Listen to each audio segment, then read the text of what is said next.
हिजाब और लिबास पर लड़ते इस देश में 28 लाख फीमेल सेक्स वर्क करके अपना पेट पालती हैं। ये उस देश की कहानी है जहां संस्कृति और धर्म को लेकर लड़ाई होती है।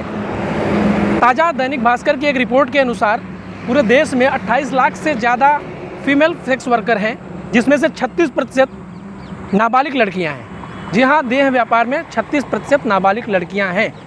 सुप्रीम कोर्ट के एक आदेश के अनुसार सेक्स वर्कर लीगल या यूँ कहे कि सेक्स वर्क करने वाली लड़कियों को पुलिस किसी भी प्रकार से प्रताड़ित नहीं कर सकती, उनके मान सम्मान को ठेस नहीं पहुंचा सकती। ये रही एक स्टेटमेंट। दूसरी खबर, हम जहां पर इस वक्त खड़े हैं ये होटल खुशी है।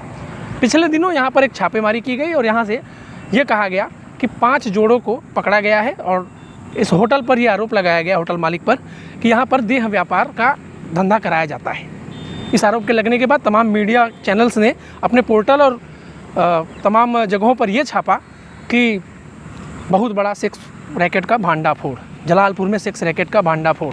दुनिया भर की ऐसी खबरें चली जैसे उन्होंने सिद्ध कर दिया हो कि यहाँ देह व्यापार का धंधा चलता है।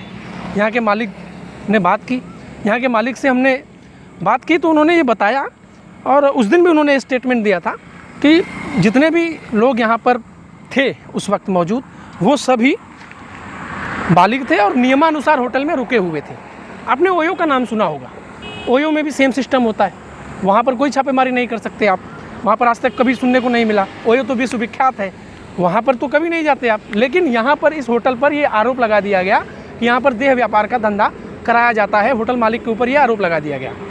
अब इस आरोप और इस कार्रवाई के बाद इस होटल मालिक के जो मानसिक उत्पीड़न और उसके बाद जो यहाँ के काम करने वाले हैं उनके साथ जो स्थिति है उसके बारे में भी चर्चा करनी चाहिए। सुप्रीम कोर्ट के जो नए स्टेटमेंट के बाद इस कार्रवाई पर भी उसका असर पड़ सकता है, क्योंकि सुप्रीम कोर्ट ने ये कहा है कि सेक्स वर्कर जो हैं, फीमेल सेक्स वर्कर हैं, उन्हें किसी भी प्रकार से पुलिस परेशान नहीं करेगी। यदि यहाँ पर सेक्स वर्कर भी होंगे तो वो नए नियम के अनुसार उनको आप परेशान नहीं कर सकते। यदि आपको ये लगता है कि यहाँ पर धंधा चल रहा था तो उसमें से किसी एक ने आपसे ये ज़रूर बताया होगा या उससे आप जिन जानकारी जुटाई होगी कि उनके साथ ज़बरदस्ती की गई हो या उन्हें ज़बरन इस धंधे में ढकेला गया हो। लेकिन यहाँ अभी तक ऐसी कोई भी बात सामने नहीं आई है। सवाल यही है कि क्या इस प्रकार के कार्रवाई न्यायगत हैं, कानूनगत हैं? क्या सुप्रीम कोर्ट का वो स्टेटमेंट इस कार्रवाई को प्रभावित करेगा?